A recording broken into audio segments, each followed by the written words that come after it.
নমস্কার বন্ধুরা, সম্পাস রান্নাঘরে আপনাদের সকলকে স্বাগত। আজ আবার একটা রেসিপি নিয়ে আপনাদের কাছে চলে এলাম।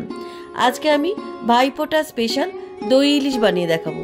এই রেসিপিটা আমার ইলিশ থালিতেও দেওয়া আছে, চাইলে আপনারা সেখান থেকেও দেখতে পারেন। খুব সহজ পদ্ধতিতে এই দই ইলিশ কীভাবে বানাবেন তার জন্য পুরো রেসিপিটা দেখার অনুরোধ রইল। রেসিপিটা ভালো লাগলে আমাকে কমেন্ট বক্সে কমেন্ট করে জানাবেন। ভালো লাগলেই লাইক বাটনটাও প্রেস করে দেবেন, আর আপনাদের বন্ধুদের মধ্যে আমার ভিডিওটাকে শেয়ার করে দেবেন।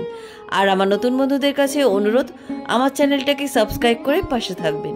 আর আমার চ্যানেলে নতুন নতুন রেসিপি দেখার জন্য পাশে থাকা ছোট্ট বেল আইকনটাও প্রেস করে দেবেন। চলুন আর কথা না বাড়িয়ে কীভাবে আজকে দই ইলিশ বানাবেন রেসিপিটা দেখে নেওয়া যাক। দই ইলিশ রান্নার জন্য আমি এখানে 4 পিস ইলিশ মাছ নিয়েছি। মাছের পিসগুলোকে খুব ভালো করে ধুয়ে নিয়েছি।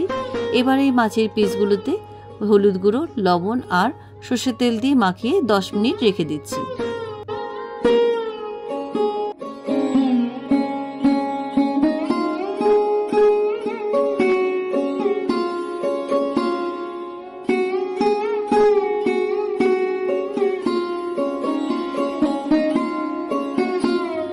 মাছের পিসগুলোতে লবণ, হলুদ গুঁড়ো আর সর্ষের তেল দিয়ে খুব ভালো করে মাখিয়ে নিয়েছি।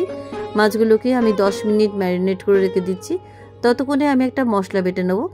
মশলা বাটার জন্য আমি এখানে শিলপাটা ব্যবহার করেছি, আপনারা মিক্সিতেও বেটে নিতে পারেন। এবার আমি শিলপাটা দিয়ে দিচ্ছি 2 টিস্পুন হলুদ সর্ষে, এবারে দিচ্ছি 1 টিস্পুন কালো সর্ষে, এবারে আমি এর মধ্যে দিয়ে দিচ্ছি 1 টিস্পুন পোস্ত। এবারে এর মধ্যে দিয়ে দিচ্ছি 4টে কাঁচা লঙ্কা। কাঁচা লঙ্কা ঝালটা আপনাদের স্বাদ অনুযায়ী দেবেন। এবার কাঁচা লঙ্কাগুলোকে একটু ভেঙে দিচ্ছি। এবার সামান্য একটু জল দিয়ে মশলাটাকে মিহি করে বেটে নিচ্ছি। আমি এখানে শিলপাটায় মশলাটা বেটে নিচ্ছি, আপনারা চাইলে মিক্সিতেও বেটে নিতে পারেন। তবে শিলপাটার বাটা মশলার স্বাদ কিন্তু মিক্সিতে বাটা মশলার চাইতে রান্নার স্বাদ অনেকটাই ভালো হয়, এটা আপনারা সকলেই জানেন।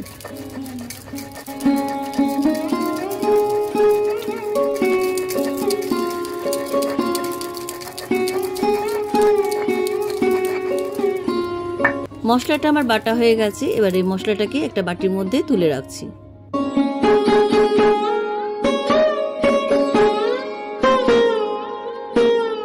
শিলপাটা থেকে সমস্ত মশলাটা বাটির মধ্যে তুলে নিলাম। এবার আমি ইন্ডাকশানে একটা প্যান বসিয়ে দিলাম, তবে ইন্ডাকশানটাকে অফ রেখেছি।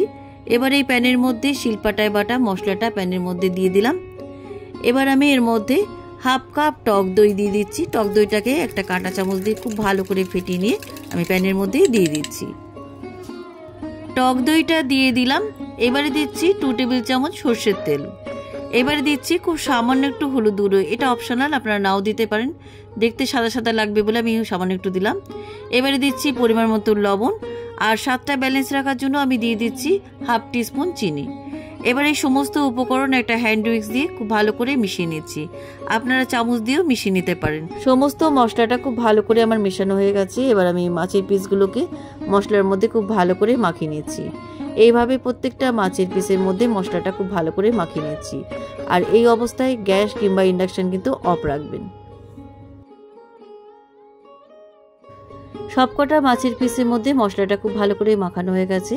এবার আমি উপর থেকে কয়েকটা চেরা কাঁচা লঙ্কা দিয়ে ইন্ডাকশানের সুইচ অন করে আমি এবার ঢাকা দিয়ে 10 মিনিট রান্না করে নিচ্ছি।